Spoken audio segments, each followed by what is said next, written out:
Welcome and welcome back to Mama J Love's show. Hello, good morning, and good night. Thank you so much for tuning in to the Tea Party series, my new podcast series with some of my favorite people. And I'm so glad that they can join me on each and every show. Today, we are very lucky to have my dear friend Nely, and she will be talking to us a little bit about herself. I went to school with Nely, and we have been friends for over 15 years. So I'm so glad to know her. And she's always cracked me up, and we've been a hoodie crew for a long time. So welcome Nely to the show. Tell the people a little bit about yourself. Hello. So my full name is Nely, Nely for short. I am a single mom. I work a regular minimum wage job, trying to make it through life. That's all we can do. And really trying to see where my life is really going. Still dabbling here and there. I did go back to school again for like the second time. Woo-woo! And kind of clear idea of where I'm going. And just going to work on my bachelor's to work in human services. I want to work with in-need families. Even though sometimes people are crazy, but I think people who actually are in need of help need to be seen and not just overlooked. Right. Because I think that happens a lot, and I feel as though I could potentially make a difference in that. Because it's we hear a lot of sad stories with children and families, people who miss things, and it's just really sad, even though as a mom, kids get on our nerves, but some of the stuff that happens is like beyond me, and it's crazy. Right. I agree with you, girl. They have their days. They just drive you up the wall. But indeed, people need help at different hours of the lifetime that we are given. So I'm definitely glad that you are dipping your toe and your foot and your whole body into the social work world, because we definitely need people who give that care and compassion, because I know you will. Whether you think people are crazy or not, you're going to go in there and help people, because that's exactly what you've been doing for all the years that I've known you. So it's question time. You ready, Bestie? Yes. All right. I would love to know, how do you feel like you discovered your true connection to God? Like, what keeps you holding on to God or your faith? Or what do you feel about God so far in your life? I want to say grief. Like, grief brought you to God? I want to say yes. Because,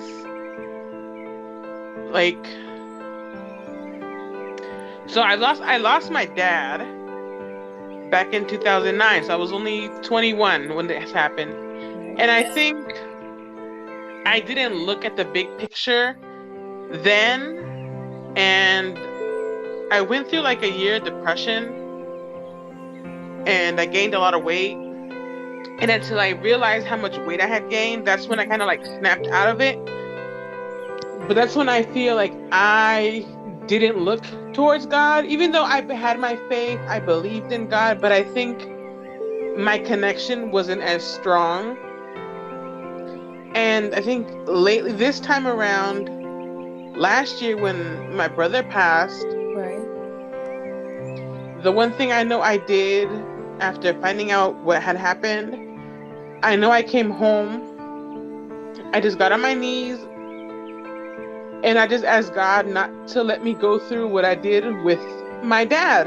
Yeah, we talked about that. Yeah. Because, I didn't want to go through that darkness, that unknown. Mm-hmm.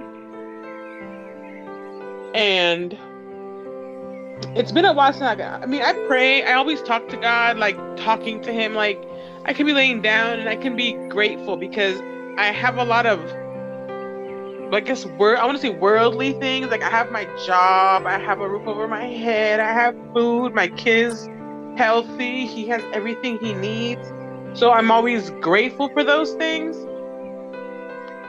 But with the grief aspect, losing somebody and like really letting him know, like, hey, I need you. Yeah. Because I don't want to feel these negative things. I don't want to be in a dark place. Right. Everything just hitting Like, you at one time. yeah, I'm okay with feeling sad, feeling down. I'm okay with those feelings, but I don't want those feelings to consume me. Because it is healthy to feel sad. It is healthy to feel uncertain. But once you fall into that pit, it's just hard to get out of it. And even though we can function highly, I think you're just kind of there, like stuck in limbo. I want, like, your emotional state is in limbo and you're just functioning. And you can put on like your face and go about life and talk to people. Right. And it's And still. And then with this time around, I feel like, no, I let him. I was there. I was like, you know what? Just let me. Really, I need you. And he's been there. Like, you can't see him or we don't feel him, but we know the fact that I haven't gone there. Right. He's been there, and it's for me to like really be like, yes, he is, and he deserves more from me. Because I'm not gonna sit here and say like I'm 1,100% onto. I think I want to say like my relationship with God is like 50-50.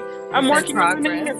Yeah, I'm working on it, but I know he's there. I have my faith, and I might not see him in my life every day, but I know he's a part of my life every day. Right. Because I'm not in a position where I'm in need. I'm okay. I have everything that I need. Yeah, we've come far. I mean, and I'm with you there on the grief because we both lost, and we lost young. So it was like, and we lost like some major male figures in our lives, and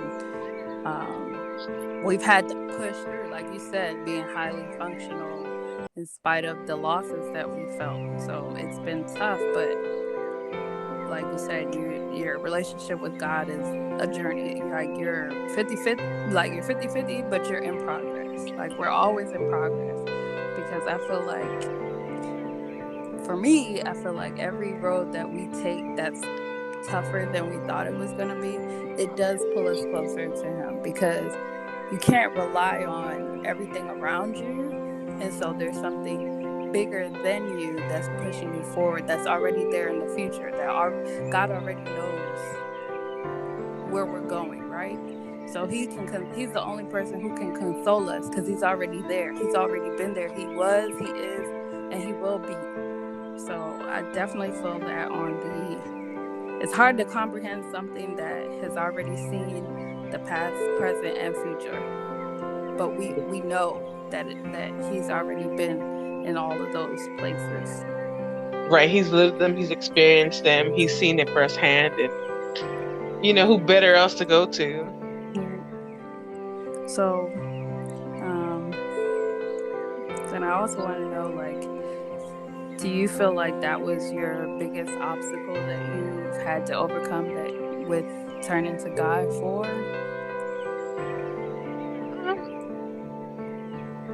Or do you feel like you've had some obstacles that you've gone through that God has gotten you through that are big too? Yeah, let's see. I want to say like those are the biggest things that I can like pick up on, but I mean, there's been other stuff like having Xavier, for example. That was, I had him via C-section. Right.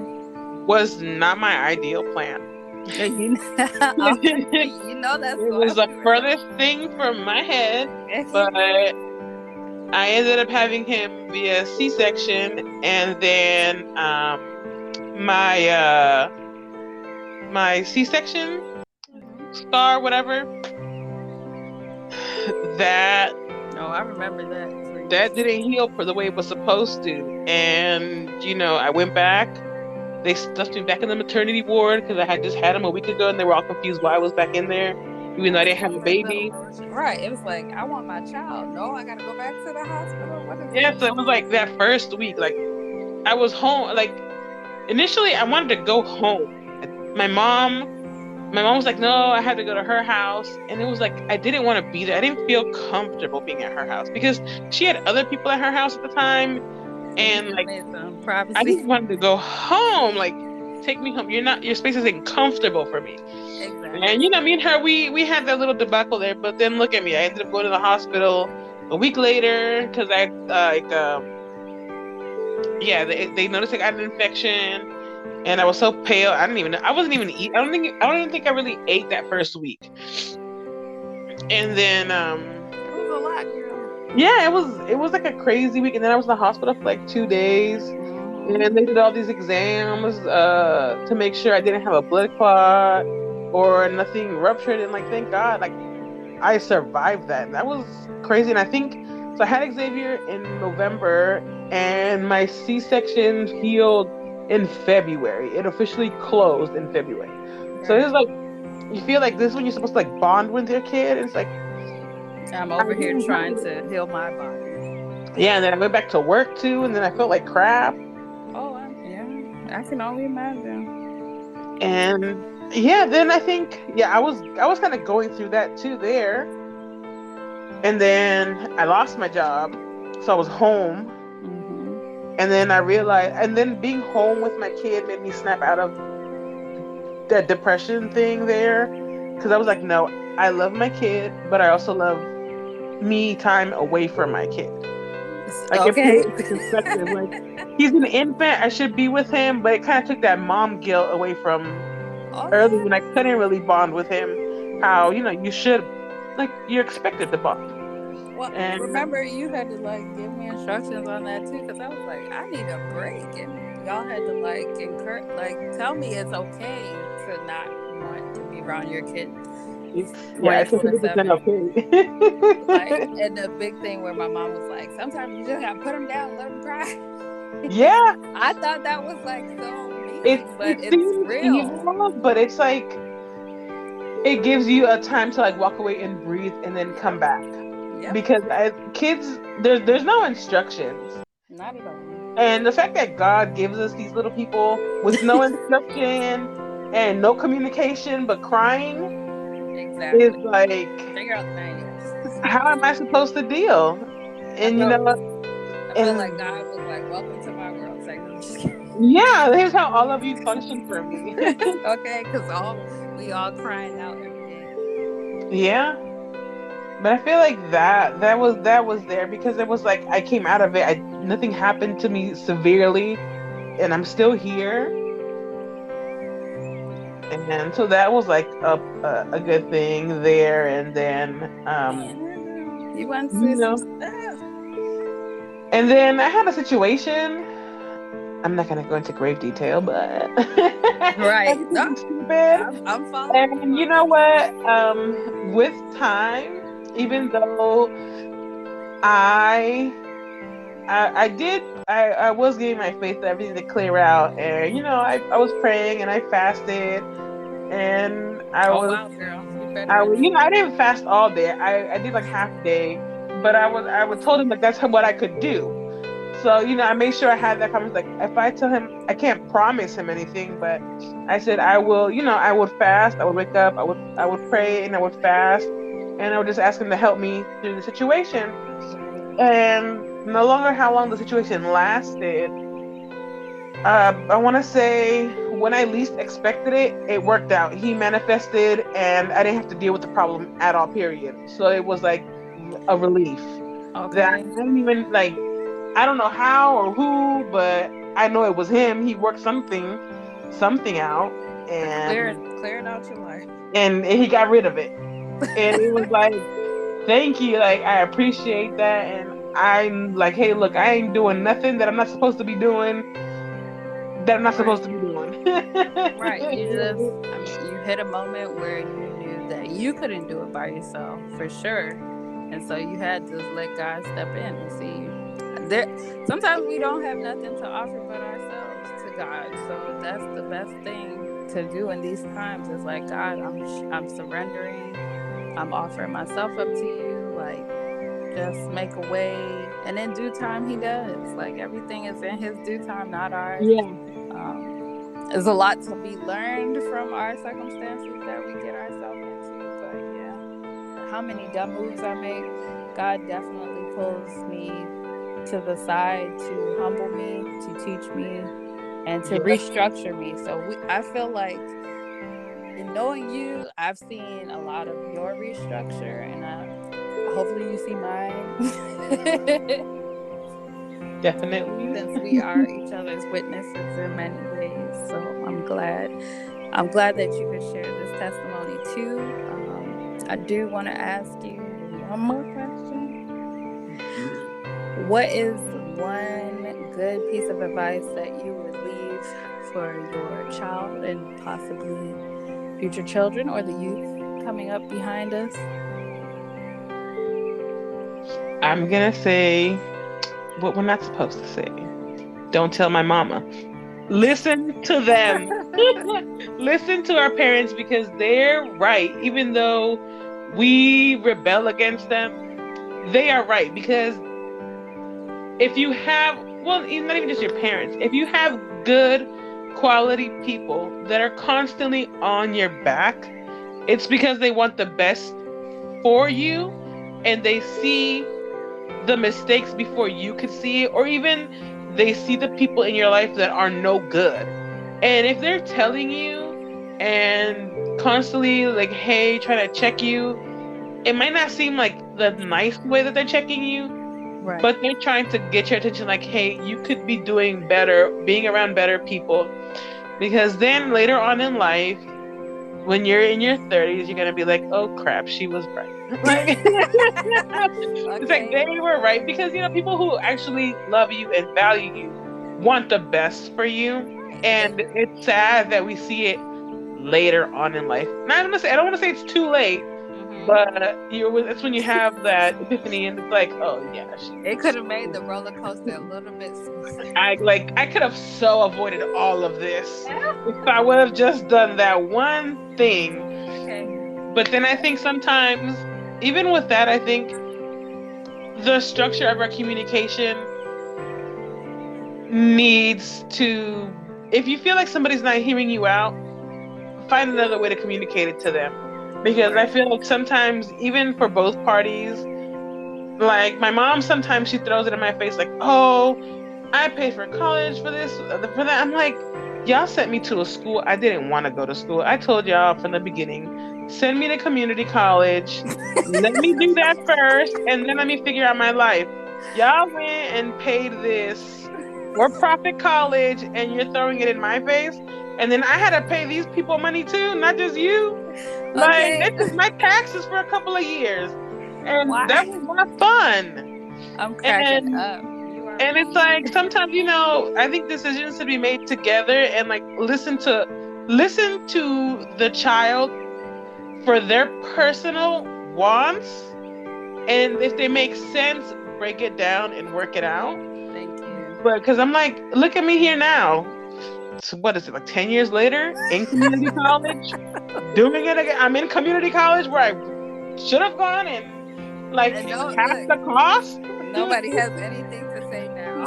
No, they're just like, well, we wanted the best. I'm like, I was trying to be cheap here from the beginning. Me, I think. Well, okay. See, now you got me my brain rolling. So I think that's because you and I have been working in high school. So the mindset was like, we value things more when we get the opportunity to work for them. So for me, it's if I work for it, then I want to invest in it. So it was when my parent, well, my mom, my mom and my dad decided like, oh yeah, well, we want you to go to a 4-year school. I was like, I cannot do 4 years of school, just school, because we already made it through high school. And so I was like, yeah, let me work and then get some scholarship money and put my money towards community college. So we're on the same page. Like, I just wanted to do community college and then stay at my job and, you know, grow with them. Because look, in my head, I was like, yo, if I work here and I save up, look, I already got a retirement place to stay. See? my brain already bounced into the future. But yeah, the biggest thing I took from what you said was like, yeah, definitely gotta hear what your kids are saying. Like, if it's not an illogical thought, like if it's not a thought that like is gonna completely hinder them.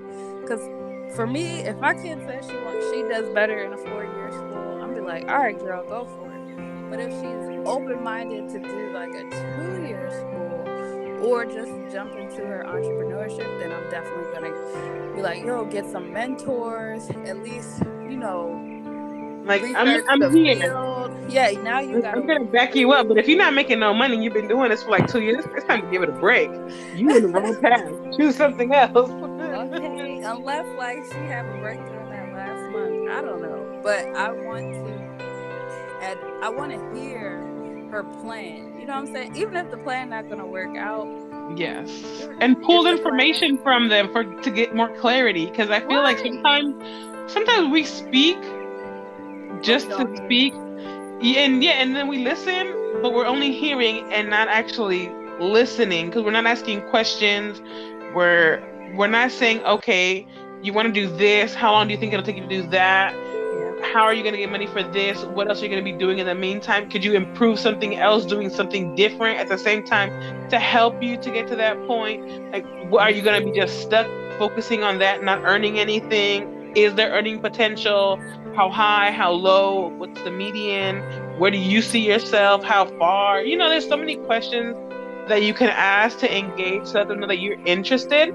But you also want them to also start thinking to see if it's going to be beneficial for them. Because sometimes, you know, honestly, you go into saying, oh, we're in high school. We're like, okay, what do you want to do in job? You start looking what's the highest paying job out there because that's what you want to do. But sometimes our mental capacity is not built for that. And it's like you have to rewire and be like, okay, what am I good at? Physical labor? Am I good at organizing, planning? What other strengths do you have? And sometimes it's hard to find what works for you. And sometimes you have to, like, for me, sometimes I'm like before I re-enrolled back during this semester, I was like, am I doing the right thing? Should I do it? What do I want to do? And then here I go watching Law and Order, and I'm like, you know what? This is exactly what I need to do. And I did it. I did my FAFSA, and look, it took me a while for them to approve last year's financial aid, and they approved it, and I went to school at zero out of pocket. And it worked out. And it's like, okay, God's like, this is for you. And it's like, okay, I made the right decision. I got 10 more classes to go. Right. And I have my associates. There you go. Our parents before us. I think for them, it is about giving us the better than they had. But I'm like, you've already instilled in me the work ethics. So I'm coming in with the work ethics, but I'm also coming in with not necessarily the education you wanted, but I understand how to work the education that I received with the work ethics that you taught me. And I know that instead of going to certain schools, I know how to apply what you gave me and what I've been learning so far already. Right. So, and you have strengths in what you've learned. Right. Like me. Yeah. Like I knew I just wanted to get out there and do it. Like that was my main goal. And I mean, it's not for everybody. And I get it why parents get a little nervous to tell their kid, okay, go ahead and try that plan. Like you said, you already have it where if it don't work in 2 years, you need to try something else. Yeah, so that makes sense. that makes sense for me, because if you ain't picking up, because I feel like you learn a new skill every 3 months, 3 to 6 months. So Yeah, yeah, if within the 2 years you don't get the job because you should be picking up different skills each month, then it might not be for you. So you basically tell him listen to his parents.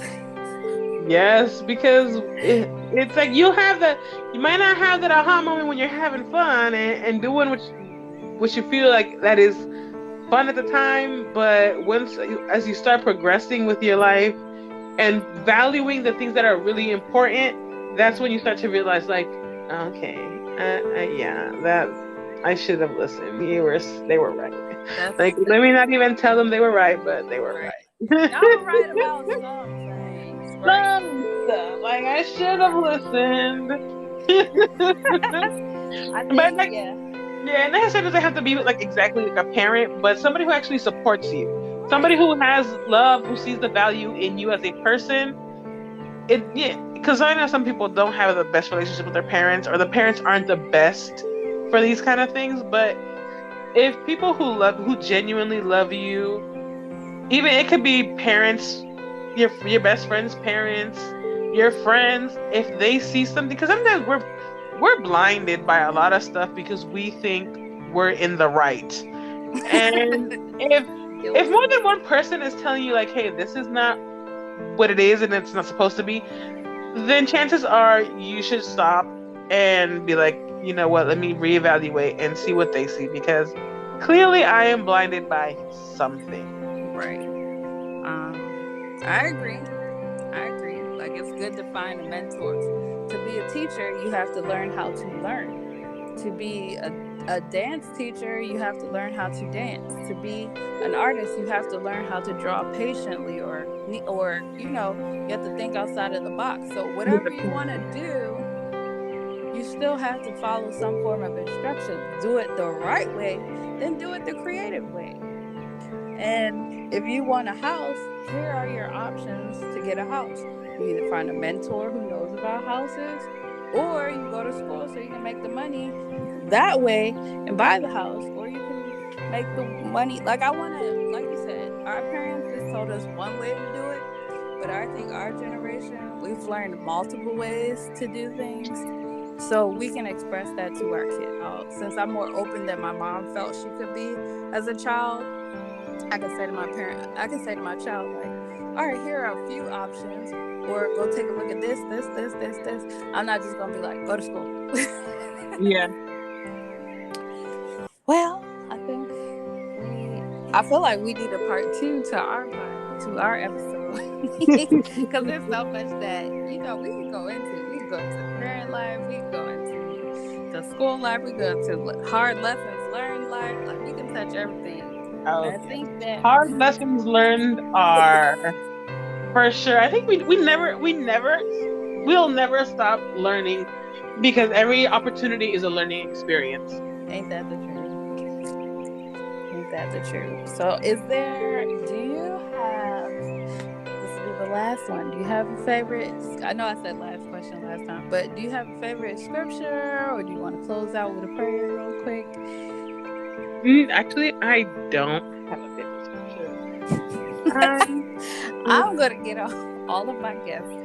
Y'all going to come in with y'all favorite scriptures next time, but I'm just kidding. Is there anything in the Bible that you like to read or hear about? Like, what story speaks out to you the most then? And I'll see if I find a scripture from it for us today.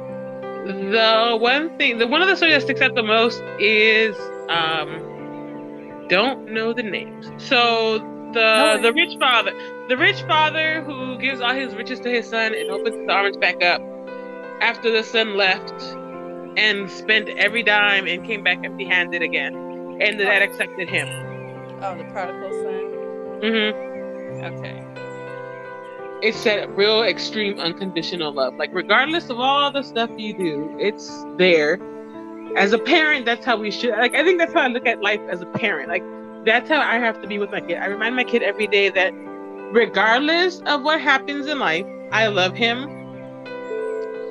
Even when he does things that he's not supposed to do, I will always love him. that doesn't mean I'm not going to check him. I got you. So, for anybody who wants to know which parable she was talking about, it is the parable of the prodigal son, and you can find it in Luke chapter 15, verses 11 through 32. Is where Jesus shares that parable with his disciples. And it definitely is something that I agree with as well, because it doesn't matter how far away you feel like you are from God or from home. In this case, it was like a home, returning home to your family. God is your family. And in this case, Jesus was saying, like, no matter how far one of his disciples go, he is home, and they can always return so long as they return. And so while you have breath and air on this planet, you can always return home, because it doesn't matter what you did. If you ask for forgiveness, come home, do what you gotta do. Somebody's waiting for you. So don't be afraid to talk to those who care about you. Oops, sorry. Don't be afraid to talk to those who love you and want the best for you and don't want to harm you or abuse you or anything like that. So I'm glad that you picked that parable, because it is a good one. Thank you for being here today. I really appreciate it, and I think I learned a little bit too. I feel like I'm always learning when I interview my friends. We'll forever learn. We'll always pick up something new, something we didn't know, or look from a different perspective. Girl, you have me emotional. So I appreciate you. Thank you again for stopping by. To everyone listening, you can check out this podcast on YouTube, Anchor, Spotify, and a few other places. And if you have any comments for me or my friends, you can DM me at Mama J Love on Instagram. Always ready for a little question or engagement. Nothing too crazy, but I'm there. And we're just going to do a little prayer to close out the show. So, dear God, thank you so much for the opportunities to learn about each other. Thank you for the opportunities to share with others. Thank you for the opportunities to be reminded that we can always return home to you in spite of things that we have gone through, either by choice or by just life circumstances and things that we should be experiencing, so that we have testimonies to share with each other in your name. Thank you so much for the children you've allowed us to have. Thank you for the future of the children of tomorrow. And thank you so much for everything. We are so grateful and humbled every day. In Jesus' name, amen. Amen. All right. See you on the next one. Thank you again, sis. Appreciate you. You're welcome. Thanks for having me. All right. Take care. You too.